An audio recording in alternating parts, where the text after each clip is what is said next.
नमस्कार, आप देख रहे हैं न्यूज 360। मैं हूं आपके साथ निधि श्रीवास्तव। आज यूपी विधानसभा में कोडीन सिरप के मामले में सीएम योगी की वो हुंकार सुनाई दी जिसने यूपी की सियासत को गर्म कर दिया। इस हुंकार के साथ ही यूपी ने प्रदेश के विकास के लिए रखे गए कदमों की आहट भी सुनी गई। खबर बांके बिहारी ट्रस्ट की भी है, साथ ही खबर पश्चिम बंगाल के सियासी रण में चल रहे दांवपेच की भी है।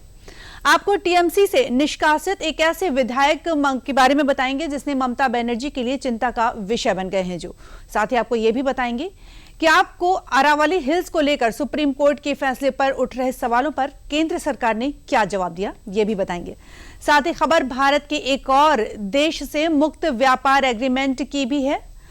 बुलेटिन में खबर बांग्लादेश में मचे घमासान से लेकर देश में लगातार गिरते तापमान की भी है। लेकिन बुलेटिन की शुरुआत करेंगे सीएम योगी के उस गरज के साथ जिसने कोडीन कप सिरप मामले में कई चर्चाओं को जन्म दे दिया है। सबसे पहले यह रिपोर्ट।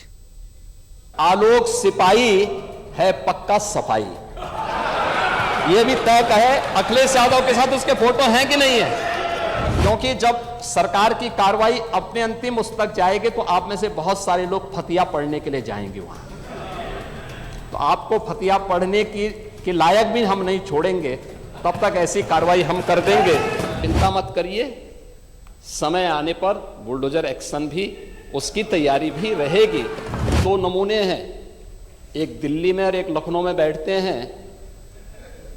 जब देश में कोई चर्चा होती है तो तुरंत वह देश छोड़ करके भाग जाते हैं। चेहरे पर मुस्कान, शब्दों में सपा की दास्तान, बुलडोजर का नाम और आरोपियों को ना बख्शने का काम। सदन के पटल पर गूंजती सीएम योगी की यह आवाज और यह आक्रामक अंदाज सोमवार को सपा के उस विरोध प्रदर्शन पर भारी नजर आया जिसकी नींव यूपी विधानसभा के बाहर से लेकर अंदर तक रखी गई थी।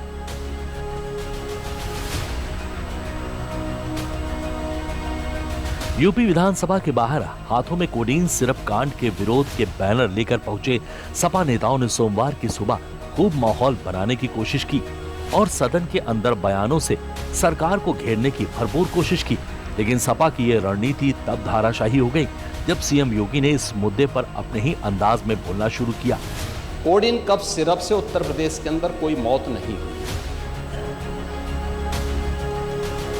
एक दूसरा, इस मामले में एनडीपीएस के अंतर्गत कार्रवाई होगी। ये उत्तर प्रदेश सरकार इस मामले को कोर्ट में जीती है, उत्तर प्रदेश ने इस मामले को लड़ा है। उत्तर प्रदेश में इसका जो सबसे बड़ा होलसेलर, जो बड़े होलसेलर हैं, जिसको सबसे पहले एसटीएफ ने पकड़ा था 2016 में, उसको लाइसेंस समाजवादी पार्टी ने जारी किया था। वो फोटो रिलीज हो रही है। देश के अंदर दो नमूने हैं, एक दिल्ली में और एक लखनऊ में बैठते हैं।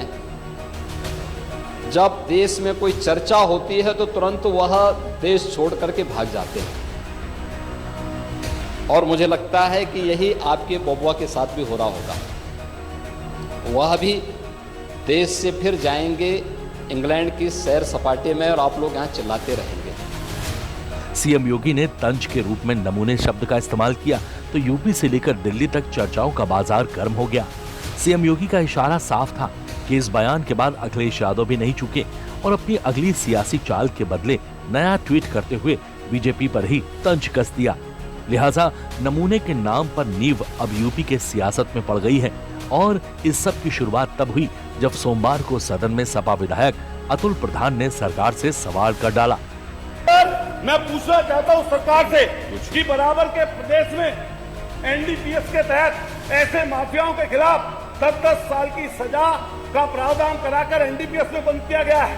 क्या माननीय सरकार ये कहेगी या बताएगी कि ऐसे लोगों के खिलाफ एनडीपीएस के तहत, गैंगस्टर के तहत माननीय सरकार बुलडोजर में माहिर है, लेकिन बुलडोजर पता नहीं कहां चला गया, ड्राइवर सो गया या कोडीन पीकर नशे में है, चाबी पता नहीं कहां हो गई। हजारों करोड़ का जिसने महल बना रखा है उसके घर पर, उस सिपाही के घर पर नहीं पहुंची। 5 मिनट हो गए। दरअसल कोडीन सिरप कांड इस समय यूपी के सबसे चर्चित मुद्दों से एक है और विपक्ष इसे सत्ता पक्ष से जोड़कर विरोध कर रहा है। अतुल प्रधान ने भी सदन के अंदर यही कोशिश की और सरकार से सवाल किया। इसके बाद इस सवाल पर खुद सीएम योगी जवाब देने उठे और पहले तो सदन में आंकड़ा रखा। यूपी के अंदर कोडीन कफ सिरप इसके केवल स्टॉकिस्ट हैं, होलसेलर हैं, इसका यहां पे प्रोडक्शन नहीं होता है। ये मध्य प्रदेश में, हिमाचल में और अन्य राज्यों में होता है। और जो मौत के प्रकरण सामने आए हैं वे मौत के प्रकरण अन्य राज्यों में आए हैं। जिन राज्यों में आए हैं वह जो भी प्रकरण सामने आए हैं यह तमिलनाडु में बने हुए एक सिरप के कारण सामने आई है। पूरा प्रकरण इलीगल यानी इसमें एडिटेशन का भी नहीं है, यह इलीगल डाइवर्जन का है। इस डाइवर्जन के माध्यम से इन होलसेलर ने, जिसमें सहारनपुर का भी है, गाजियाबाद का भी है, वाराणसी का भी है, लखनऊ का भी है और कानपुर का भी है, इन लोगों ने इसको उन देशों में पहुंचाया है, उन राज्यों में पहुंचाया है जहां मद्य निषेध है, लेकिन वहां पे नशे के आदी लोगों को इसको लेने की एक आदत सी है, तो वहां पर उसका दुरुपयोग किया गया है। जबकि बिना चिकित्सीय परामर्श के इसका सेवन नहीं हो सकता। ये कार्रवाई सरकार ने की है और सरकार ने इसके लिए 79 अभियोग अब तक दर्ज किए हैं। इसमें 225 अभियुक्तों को इसमें नामजद किया है। 78 अभियुक्त अब तक गिरफ्तार हुए हैं। 134 फर्म पर एक छापेमारी की कार्रवाई हुई है। आंकड़ों के बाद सीएम योगी ने सपा विधायक के उस सवाल का जवाब भी दिया जिसमें उन्होंने बुलडोजर के बारे में पूछा था। यही नहीं, सीएम योगी ने अपने ही अंदाज में फिर से सपा को ऐसा घेरा कि उसी का सियासी दांव उल्टा पड़ता नजर आया। आप इसकी गहराई में जाएंगे तो घूम फिर करके वही मामला है कि वो कहीं ना कहीं कोई ना कोई समाजवादी पार्टी से जुड़ा हुआ नेता या उनसे जुड़ा हुआ कोई ना कोई व्यक्ति उसकी चपेट में आता है। और इलीगल ट्रांजैक्शन भी जो हुआ है वह भी आपकी लोहिया बहाने के एक पदाधिकारी के अकाउंट के माध्यम से हुआ है। एसटीएफ इसकी जांच कर रही है। इस पूरे मामले में हाई कोर्ट से उस पूरे मामले को एनडीपीएस के अंतर्गत इस मामले में मुकदमा चलना चाहिए। ये उत्तर प्रदेश सरकार ने इस लड़ाई को लड़ा है और उसको जीता है और इस मामले में कोई भी अपराधी छूटने नहीं पाएगा। और चिंता मत करिए, समय आने पर बुलडोजर एक्शन भी उसकी तैयारी भी रहेगी। उस समय चिल्लाना मत करो, कोई भी बचने नहीं पाएगा। जो भी अपराधी होगा, ये तो मैं जानता हूं आपकी पीड़ा को, क्योंकि जब सरकार की कार्रवाई अपने अंतिम उस तक जाएगी तो आप में से बहुत सारे लोग फतिया पढ़ने के लिए जाएंगे वहां। तो आपको फतिया पढ़ने के लायक भी हम नहीं छोड़ेंगे, तब तक ऐसी कार्रवाई हम कर देंगे। लोगों ने एक एसआईटी गठित की है। प्रदेश के आईजी कानून लॉ एंड ऑर्डर की अध्यक्षता में एक एसआईटी गठित की है जिसमें यूपी पुलिस और एफएसडीए के अधिकारी भी शामिल हैं पूरे प्रदेश भर में। और इसमें कार्रवाई हमारी निरंतर चल रही है और जो भी इसमें दोषी होगा इसमें हमें इस कार्रवाई करने में कोई संकोच नहीं होगा। अब तक हमने कार्रवाई भी की है और माफिया के खिलाफ कार्रवाई कैसे होती है, मुझे लगता है समाजवादी पार्टी से अच्छा कोई दूसरा उसका जो है जानकार नहीं होगा। समाजवादी पार्टी तो उसके बारे में बहुत अच्छी तरह पहले से परिचित है कि कैसे माफिया के खिलाफ कार्रवाई होनी चाहिए और समाजवादी पार्टी की तड़फड़ाहट वह हम उसके माध्यम से समझ सकते हैं। कुल मिलाकर सीएम योगी ने साफ चेतावनी दे दी है कि कोई भी दोषी बख्शा नहीं जाएगा और बुलडोजर एक्शन भी होगा, लेकिन तब विपक्ष शोर न मचाए। फिलहाल सरकार ने अब तक 89 केस दर्ज कर 78 गिरफ्तारियां की है और 134 फर्मों पर छापेमारी हुई है।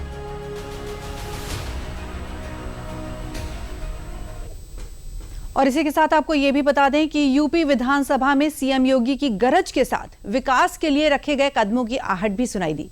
यूपी विधानसभा में वित्तीय वर्ष 2025-26 का पहला अनुपूरक बजट पेश किया गया। प्रदेश के विकास के लिए दिए गए बजट में किस क्षेत्र के लिए क्या खास रहा, देखिए हमारे इस रिपोर्ट में। 8,08,736.06 करोड़ रुपए का मूल बजट था।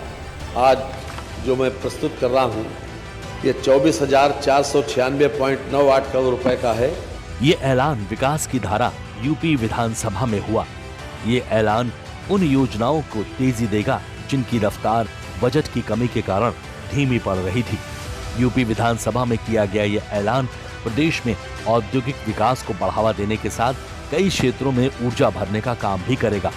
सोमवार को यूपी विधानसभा में प्रदेश में विकास को रफ्तार देने के लिए 24,000 करोड़ रुपए से ज्यादा का अनुपूरक बजट पेश किया गया। 8,08,736.06 करोड़ रुपए का मूल बजट था। आज जो मैं प्रस्तुत कर रहा हूं, ये 24,496.98 करोड़ रुपए का है। इसमें राजस्व लेखे का व्यय 18,369.30 करोड़ रुपए तथा पूंजी लेखे का व्यय 6,127.68 करोड़ रुपए है। ये प्रस्तावित अनुपूरक बजट का आकार इस वर्ष मूल बजट का 3.03% है। माननीय, जैसे दरख्त की जड़ों में ताकत और स्थिरता होती है, वैसे ही उत्तर प्रदेश का अनुपूरक बजट राज्य की समृद्धि और विकास के लिए मजबूत आधार बनेगा। सोमवार को यूपी विधानसभा में पेश हुए अनुपूरक बजट की कुछ खास बातें आइए हम और आप मिलकर जान लेते हैं। यूपी सरकार ने कैबिनेट से पास कराने के बाद वित्तीय वर्ष 2025-26 का पहला अनुपूरक बजट पेश किया। बजट का कुल आकार 24,496.98 करोड़ रुपए है। ये मूल बजट यानी 8,08,000 करोड़ का लगभग 3.03% है। बजट में सरकार ग्रामीण क्षेत्र से जुड़ी योजनाओं के लिए धनराशि दी है। एक्सप्रेस वे परियोजनाओं के कार्यों के लिए भी धनराशि के साथ साथ लोक निर्माण विभाग को भी सड़क परियोजनाओं के लिए राशि प्रदान की गई है। ग्राम विकास, धर्मार्थ कार्य और पर्यटन स्थलों के विकास के लिए भी सरकार ने अनुपूरक बजट में धनराशि दी है। बजट में राजस्व लागत जो सरकार के दैनिक कामकाज और वस्तुओं या सेवाओं के उत्पादन के लिए जरूरी होता है, उसके लिए भी 18,369.30 करोड़ रुपए और पूंजीगत खर्च, जिसमें नई संपत्ति खरीदना, पुरानी संपत्तियों को अपग्रेड करना या उनके रखरखाव पर खर्च किया जाता है, उसके लिए 6,127.68 करोड़ रुपए का प्रावधान किया गया है। नए साल के सिर्फ कुछ दिन पहले विधानसभा में पेश हुआ अनुपूरक बजट नए साल को अच्छी शुरुआत देगा। वित्तीय वर्ष पूरा होने से पहले प्रदेश को मिली यह राशि कई योजनाओं के लिए मददगार साबित होगी। सोमवार को पेश हुए अनुपूरक बजट पर पक्ष और विपक्ष दोनों ही खेमों में प्रतिक्रिया सामने आ रही है। देखिए, अनुपूरक बजट को संविधान के अंतर्गत सरकार को अधिकार है। इसमें जब कोई खर्चे की जरूरत होती है, खर्चा कम होता है, तो उसको फिर कंसोलिडेटेड फंड से निकालने के लिए उसे अनुपूरक के रूप में सदन के पटल पर रखना पड़ता है और सदन जब उसकी मंजूरी दे देता है तो सरकार वो पैसा खर्च कर पाती है, स्वतः नहीं रह पाती। इसलिए जब कभी इनको अधिकार है, सरकार को अधिकार है और संविधान में व्यवस्था है अनुपूरक लाने का, अब ये देखना अनुपूरक किस लिए ला रहे हैं, इस पर बात हो। विकास के लिए बहुत आवश्यक था। प्रदेश डेवलप्ड स्टेट के रूप में स्थापित हो रहा है, इंफ्रास्ट्रक्चर से लेकर लाइन आर्डर तक, और औद्योगिक निवेश के मामले में भी प्रदेश अव्वल दर्जे पर है। मैं प्रदेशवासियों को बहुत बहुत बधाइयाँ देता हूँ कि आप सबके मंशा के अनुरूप प्रदेश सरकार लगातार चतुर्मुखी विकास कर रही है।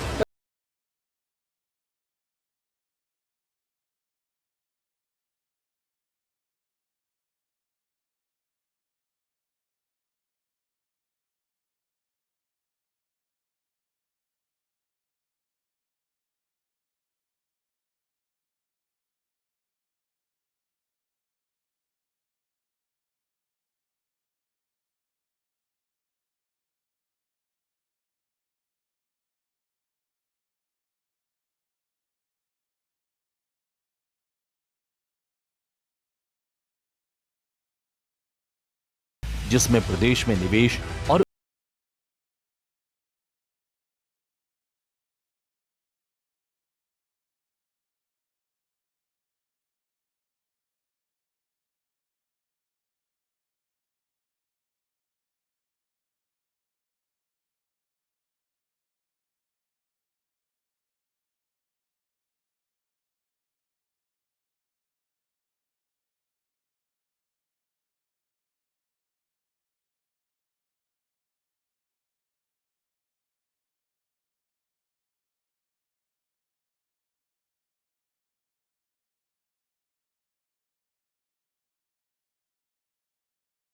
जैसे क्षेत्र प्रमुख हैं।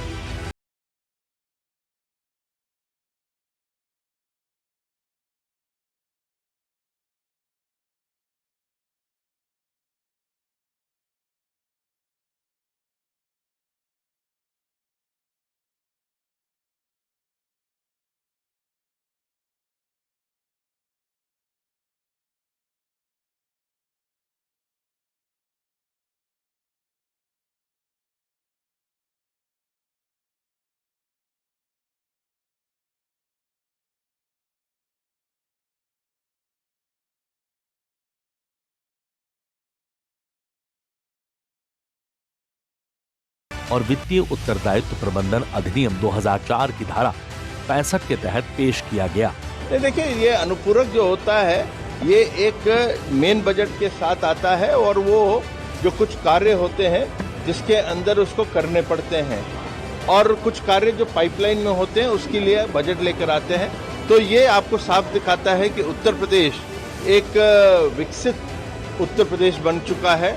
आज उत्तर प्रदेश के अंदर जो योजनाएं चल रही हैं, चाहे वो समाज की हो, चाहे वो विकास की हो, उन सब के लिए कुछ न कुछ बजट दिया गया है। तो उसका स्वागत करते हैं और इससे आने वाले समय में उत्तर प्रदेश की जनता को और विकास की दृष्टि से लाभ मिलेगा। यूपी के इतिहास में वित्तीय वर्ष के बीच में पेश हुआ ये अब तक का सबसे बड़ा अनुपूरक बजट है जो प्रदेश के विकास के लिए समर्पित किया गया है। ये बजट न सिर्फ विकास को रफ्तार देगा बल्कि जरूरी खर्चों की भी पूर्ति करेगा।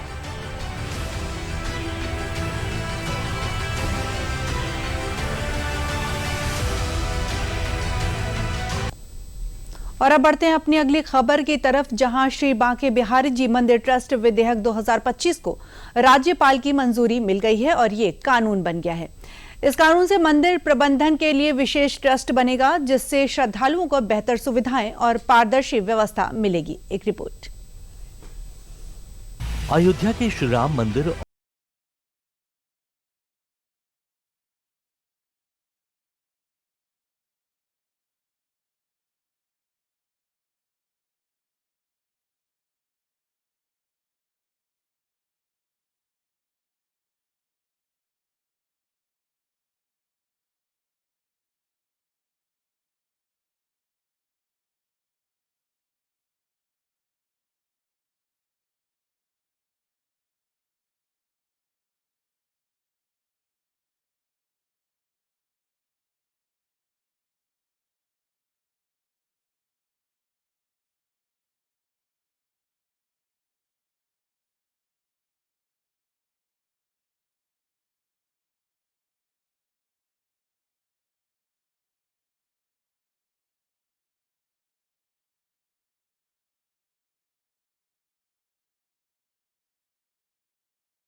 सदस्य शामिल होंगे जिनमें 11 सदस्य मनोनीत किए जाएंगे और 7 पदेन सदस्य होंगे जिनमें साधु संत, मुनि, गुरु, विद्वान, महंत और आचार्य शामिल हो सकते हैं।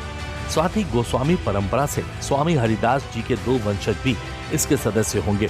पदेन सदस्यों में मथुरा के डीएम, वरिष्ठ पुलिस अधीक्षक और राज्य सरकार के नामित प्रतिनिधि शामिल होंगे। ट्रस्ट की बैठक हर 3 महीने में होगी जिसकी सूचना 15 दिन पहले देनी होगी। ट्रस्ट के निर्माण को लेकर तमाम बहसें न्यायालय से लेकर मंदिर तक खूब हुई। कई बार तो न्यायालय ने ट्रस्ट के निर्माण को लेकर सरकार पर टिप्पणी की। जब से मंदिर ट्रस्ट के निर्माण का रास्ता साफ हुआ, राजनीतिक बयान भी आने लगे हैं। हम लोगों का संकल्प रहा है कि जो भी, चाहे वो काशी हो, अयोध्या हो, मथुरा हो, वो जो एक ट्रस्ट के माध्यम से उनको हम लोग विकसित करेंगे और ट्रस्ट फिर उस मंदिर के विषय में आगे जो कार्य करना चाहे वो करेगा। तो वो ट्रस्ट बन रहा है, ये स्वागत पूर्ण है। और साथ ही साथ जो सालों का जो एक सपना रहा है कि बांके बिहारी का जो मंदिर है वो और भव्य बने, वो अब सपना पूरा होने वाला है। बहुत बहुत धन्यवाद है, स्वागत है, और मैं पूरे प्रदेशवासियों को इसके लिए बहुत बहुत मतलब बधाइयाँ देता हूँ। प्रदेश लगातार चतुर्मुखी विकास की ओर अग्रसर है।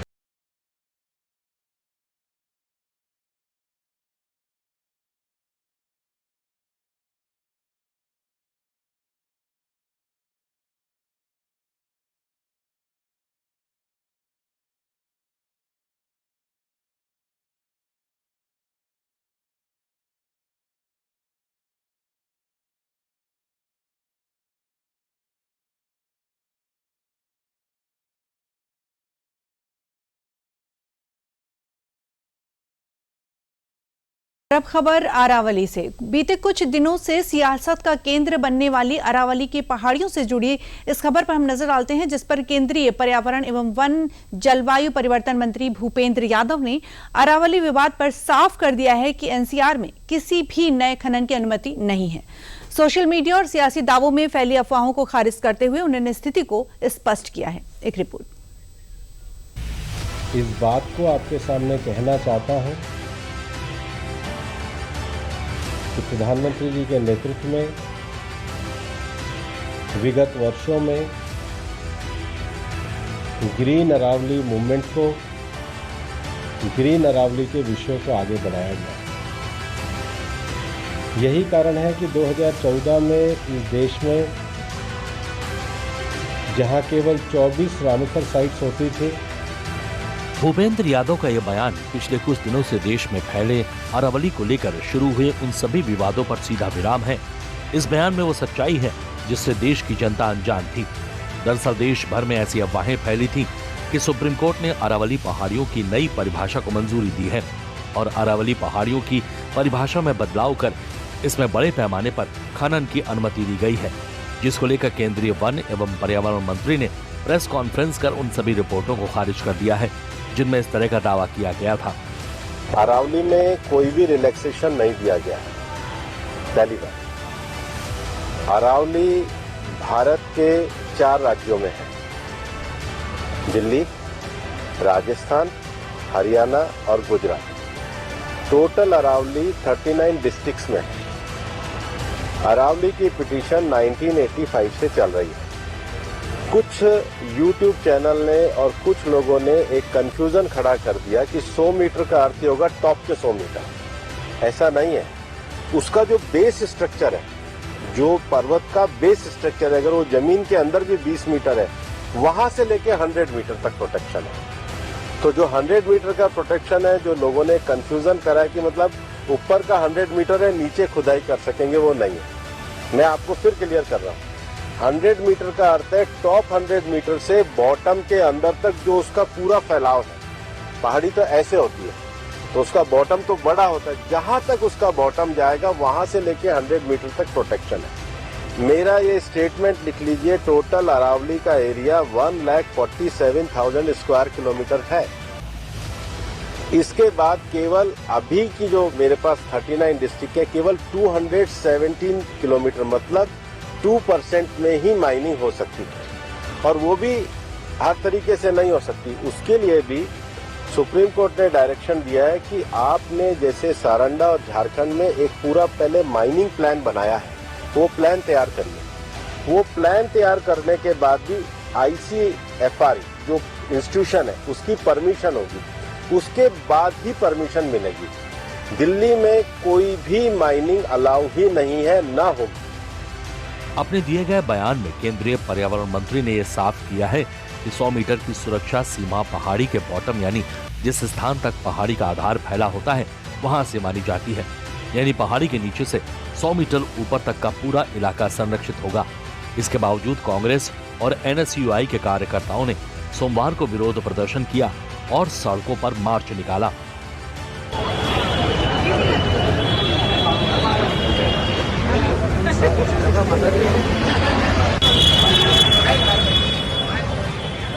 आज NSU जोधपुर के कार्यकर्ताओं द्वारा अरावली बचाने को लेकर कलेक्टर कार्यालय का घेराव किया गया, जिसमें बड़ी संख्या में NSU के कार्यकर्ता मौजूद रहे।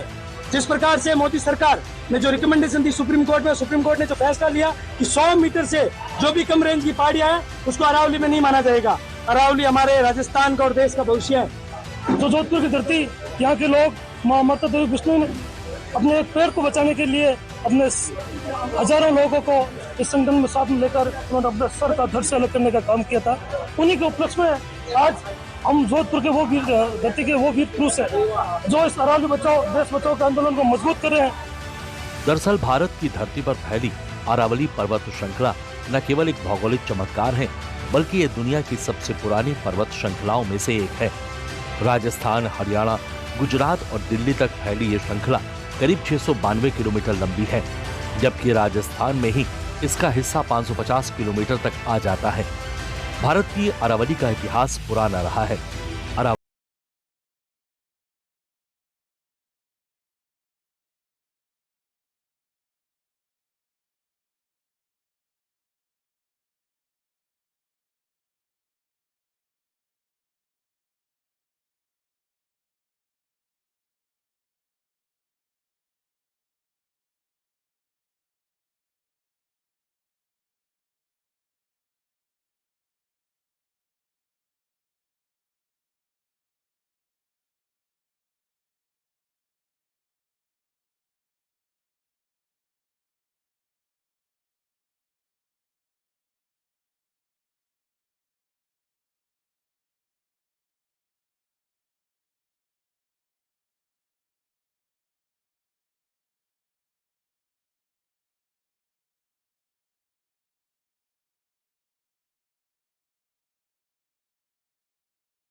दी गई है।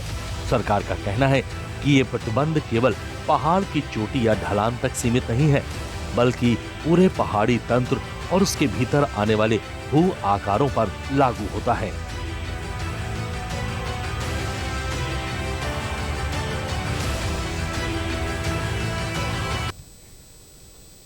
समाचारों में बात करेंगे बांग्लादेश की, लेकिन उसके पहले एक ब्रेक।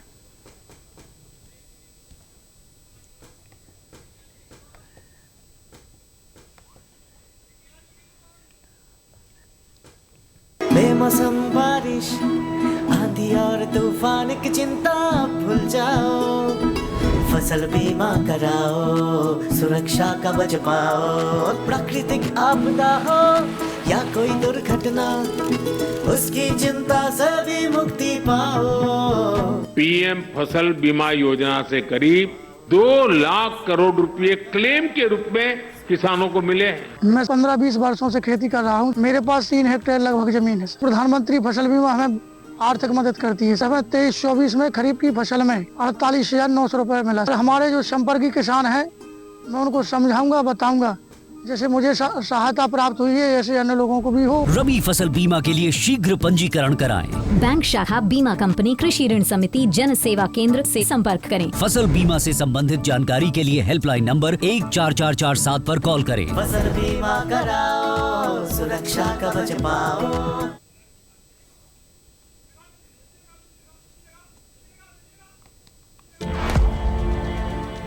खादी सिर्फ एक वस्त्र नहीं बल्कि भारत की आत्मनिर्भरता और सांस्कृतिक विरासत का प्रतीक है और आज वैश्विक फैशन और सस्टेनेबल लाइफस्टाइल की नई परिभाषा बन चुकी है।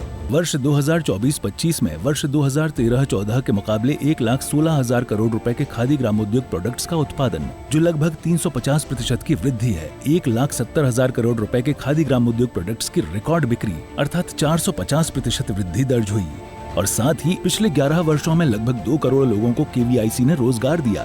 तो आइए समाचारों में आपका स्वागत है और बात करते हैं बंगाल की। तो बंगाल की सियासत की उस खबर पर हम बात करते हैं जिसे ममता बनर्जी की चिंता को बढ़ाने वाला माना जा रहा है।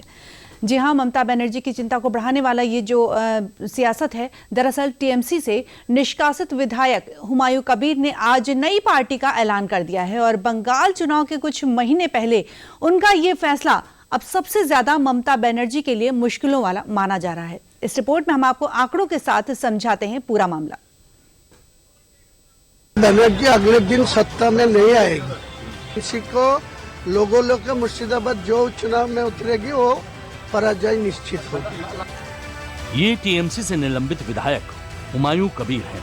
कभी ममता बनर्जी के हितैषी होते थे, मगर आज यही ममता बनर्जी के लिए सियासी आफत बनते नजर आ रहे हैं। बयान तो अभी तक यही कह रहे हैं और काम भी यही कह रहा है। ममता बनर्जी पश्चिम बंगाल में जिस वोट बैंक के दम पर सत्ता में सालों से काबिज हैं, इस बार उस वोट बैंक में हुमायूं कबीर सेंध लगाने की पूरी तैयारी कर चुके हैं। ये वही हुमायूं कबीर हैं जिन्होंने पश्चिम बंगाल के मुर्शिदाबाद में बाबरी मस्जिद की नींव रखी और अब सोमवार को अपनी अलग राजनीतिक पार्टी जेयूपी का ऐलान कर दिया। आपका पार्टी का पूरा नाम एक बार बताइए और क्या उसका ये रहेगा, मोटो रहेगा? पूरा नाम और मोटो बाद में मिलेगा, मैं तो बोल दिया। जेयूपी जनता उन्नयन पार्टी, जनतार जन्य पार्टी, तार फुल फर्म যখন ইলেকশন কমিশনের অ্যাপ্রুভাল আসবে, কালই আমি ইলেকশনের কমিশনের কাছে যাব বা যখন এফিডেভিট দাখিল করার পর যখন इलेक्शन कमीशन का जो चुनाव थी वो मिल जाएगा, बाद में आपको पता मिल जाएगा। दरअसल हुमायूं कबीर का ये कदम सीधा पश्चिम बंगाल की सियासत पे असर डालने वाला है, क्योंकि पहले ही हुमायूं कबीर ने बाबरी मस्जिद का ऐलान करके जिस तरीके की भीड़ जुटाई थी, उसे देखकर सियासत को समझने वालों को यह अनुमान लगाने में तनिक भी वक्त नहीं लगा कि हुमायूं कबीर का यह कदम मुस्लिम वोट बैंक पर असर डालने वाला है। और अब राजनीतिक पार्टी को बनाकर हुमायूं कबीर ने बंगाल की सियासी जमीन पर नई लकीर खींच दी है, क्योंकि पश्चिम बंगाल में करीब 150 सीटों पर 15% से ज्यादा मुस्लिम हैं। 46 विधानसभा सीट पर 50% से ज्यादा मुस्लिम हैं। 100 विधानसभा सीटों पर मुस्लिम वोट अहम भूमिका में माना जाता है। 2021 में टीएमसी को 75% से ज्यादा मुस्लिम वोट मिले थे। लिहाजा ममता सरकार के खिलाफ मोर्चा खोलते हुए हुमायूं कबीर ने जो बयान दिया, उससे पश्चिम बंगाल की सियासत में 2026 विधानसभा चुनाव से पहले सियासी तापमान बढ़ गया है। हुमायूं ने बेलडांगा में आयोजित जनसभा के दौरान जनता उन्नयन पार्टी यानी कि जेयूपी के ऐलान के साथ ही अपने 7 उम्मीदवारों को चुनावी मैदान में भी उतार दिया है। ममता बनर्जी अगले दिन सत्ता में नहीं आएगी, मैं जोर से बोल रहा हूँ, जो 100 को पार नहीं कर पाएगी। बड़ी बात बोल रहे हैं। हाँ, मैं बोल रहा हूँ, अब देख लेंगे। कितना अनाउंस किया, कितना कंटेस्टेड? 7 कैंडिडेट का। हुमायूं कबीर बाबरी मस्जिद के बहाने अपनी राजनीतिक दशा और दिशा दोनों को तय कर चुके हैं। बाबरी मस्जिद बनाने के बहाने हुमायूं कबीर मुर्शिदाबाद के मुस्लिम वोटों को साधने का दांव चल चुके हैं, तो अब नई पार्टी बनाकर बंगाल के मुस्लिम वोटों का ध्रुवीकरण करना चाहते हैं, क्योंकि हुमायूं कबीर की नजर अब बंगाल के 29% मुस्लिम वोटरों पर है, जो फिलहाल ममता बनर्जी का कोर वोट बैंक बने हुए हैं। बंगाल में करीब 30% मुस्लिम मतदाता है। ये 294 सीटों में से करीब 100 पर निर्णायक भूमिका में है। 2010 के बाद से बंगाल में मुस्लिम मतदाता टीएमसी का कोर वोट बैंक माना जाता है। ममता बनर्जी की लगातार 3 बार जीत में मुस्लिम वोटरों की बड़ी भूमिका रही है, लेकिन बाबरी मस्जिद का मुद्दा मुस्लिम वोटरों को बांट सकता है। कम से कम मुर्शिदाबाद में तो लड़ाई दिलचस्प होने वाली है। क्योंकि हुमायूं ने मुर्शिदाबाद में 10 सीट जीतने का दावा कर दिया है, जबकि मुर्शिदाबाद की 22 सीटों में से 20 पर टीएमसी और 2 पर बीजेपी का कब्जा है। हुमायूं कबीर ने यह भी साफ किया है कि 2026 के विधानसभा चुनाव में राज्य की सभी 294 सीटों पर वो अपने उम्मीदवार उतारेंगे। यानी एक तरह से ये ऐलान ममता बनर्जी के वोट बैंक में सेंध लगाने का है। हालांकि हुमायूं कबीर ने नई पार्टी के ऐलान पर बीजेपी और टीएमसी तंज कसती नजर आ रही है। कुछ तो इफेक्ट करेगा, लेकिन ये पार्टी का नाम थोड़ा गलत कर दिया वो एक्चुअली जामात पार्टी है, जामात उन्नयन पार्टी है। ये कम्प्लीटली जो रेडिकलिज्म चल रहा है बांग्लादेश, उसको पश्चिम बंगाल में लाने के लिए जिसको कुछ हुआ वो किया है, हमारा क्या हुआ कि दल कर हमारे को भी दल कर हमारे की जो दीदी बोला आपको, उसको ज्यादा बोलने का औकात हमारा नहीं है। कुल मिलाकर अगर हुमायूं कबीर की कही बातें सच हुई तो उनकी नई पार्टी टीएमसी के लिए चुनौती बन सकती है, खासकर उन जिलों में जहां मुस्लिम आबादी ज्यादा है। हुमायूं कबीर का ये कदम बंगाल की राजनीति में नया समीकरण भी पैदा कर सकता है, लेकिन साथ में सवाल ये भी है कि क्या हुमायूं का ये दांव उन्हें बंगाल की सियासत में बड़ा खिलाड़ी बनाएगा या सिर्फ एक शोर साबित रहकर रह जाएगा।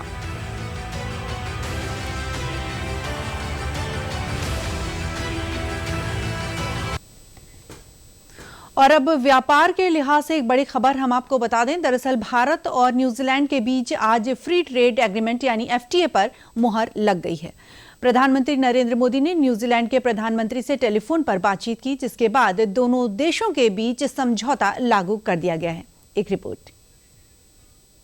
Today is a big day for New Zealand. We have just concluded a free trade agreement with India. Now, this may not sound like a big deal for you, but trust me, it really is. And here's how you'll benefit. This is a landmark trade deal, reducing or removing tariffs on 95% of our exports to India. Of course, that makes it easier for Kiwi businesses to sell more of what we produce to 1.4 billion customers and one of the fastest growing economies in the world. When New Zealand businesses can sell more, they grow, and when they grow, they hire more people, and that creates opportunities right across the country. America के साथ trade deal की गाड़ी भले ही फिलहाल signal पर खड़ी हो, लेकिन भारत की वैश्विक व्यापार एक्सप्रेस पूरी रफ्तार में आगे बढ़ रही है। दुनिया के अलग अलग कोनों से भारत नए आर्थिक पुल बना रहा है। 9 महीने की लगातार बातचीत, कठिन शर्तें और लंबी रणनीतिक चर्चाओं के बाद आखिरकार भारत और न्यूजीलैंड के बीच फ्री ट्रेड एग्रीमेंट फाइनल हो गया है। भारत और न्यूजीलैंड के बीच फ्री ट्रेड एग्रीमेंट एफटीए पर डील सोमवार को फाइनल हो गई है।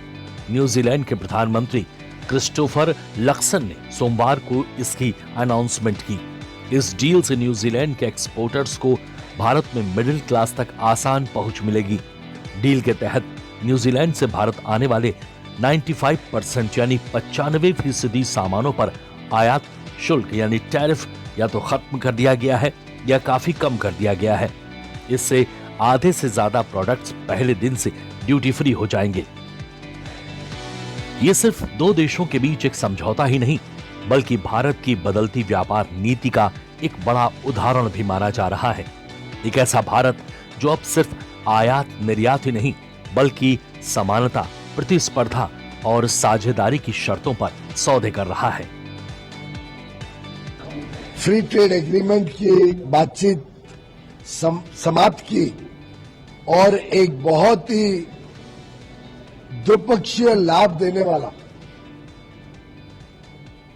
करार फ्री ट्रेड एग्रीमेंट फाइनल हुआ है। प्रधानमंत्री नरेंद्र मोदी जी और प्रधानमंत्री क्रिस्टोफर लक्सन ने आज बातचीत की और बातचीत के दौरान ये फ्री ट्रेड एग्रीमेंट को मोहर लगाई, उसको स्वीकार किया। फ्री ट्रेड एग्रीमेंट में हमारे किसानों के हित, हमारे मछुआरों के हित, हमारे डेयरी के हितों को संरक्षित रखा है।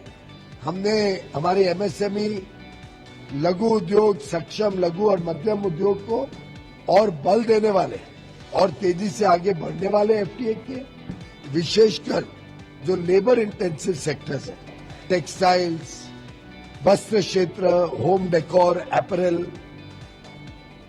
लेदर, चमड़े का व्यापार, engineering goods, auto components, handicrafts, handlooms, इन सब में नए अवसर खोलेगा।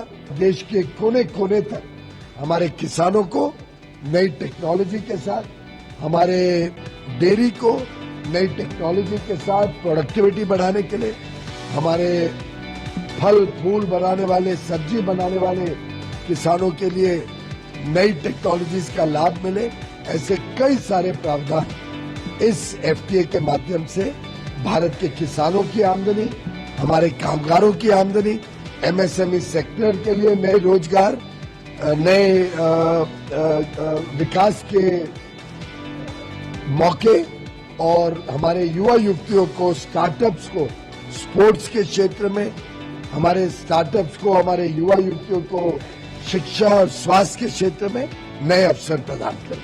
बहुत बहुत धन्यवाद।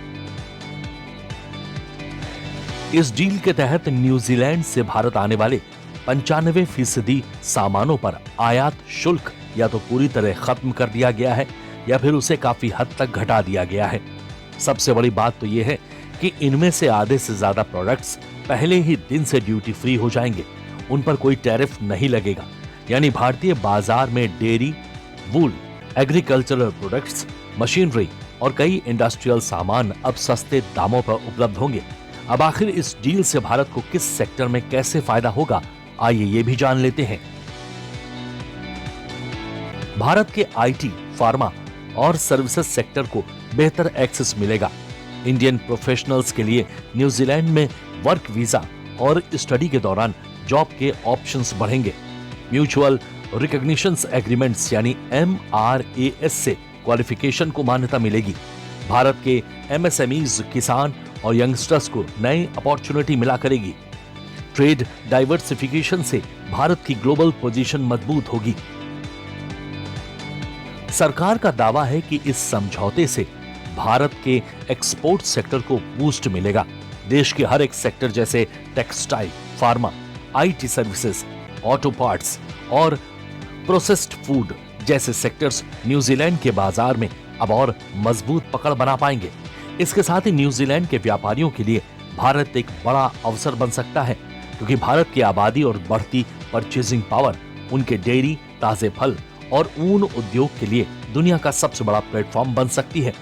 इस डील से भारत ने यह भी साफ कर दिया है कि अगर एक रास्ता बंद होता है तो भारत नए रास्ते खुद बना लेता है।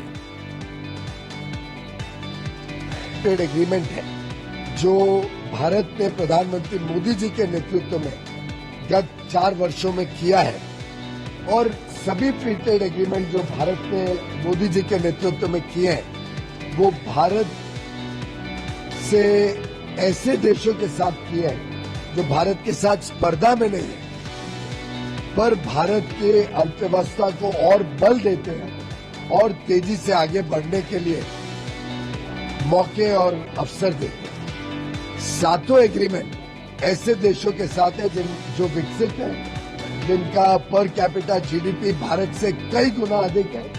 सारे इस एफटीए में प्रावधान है, विशेषकर 1,80,000 करोड़ रुपए अगले 15 वर्ष में न्यूजीलैंड की कंपनियां निवेश करेंगी भारत में, जिसका हम सब जानते हैं कि एफडीआई में नंबर 1 महाराष्ट्र रहा है, वर्षों से रहा है, और देवा भाव के नेतृत्व में, देवेंद्र फडणवीस के नेतृत्व में महाराष्ट्र में और अधिक एफडीआई आए और न्यूजीलैंड से भी एफडीआई महाराष्ट्र में आए, उसका हम महाराष्ट्र की सरकार के साथ प्रयास करेंगे। इस समझौते के बाद दोनों देशों के बीच टैरिफ की दीवारें गिरेंगी, बाजारों के दरवाजे खुलेंगे और व्यापार की रफ्तार को नया बूस्ट मिलेगा। भारतीय कपड़ा, फार्मा, आईटी, ऑटो पार्ट्स और जेम्स और ज्वेलरी को न्यूजीलैंड में सीधी और आसान एंट्री मिल सकेगी, जबकि एफटीए से जुड़ी इस खबर के साथ ही न्यूज 360 में बस इतना ही। दीजिए इजाजत, नमस्कार।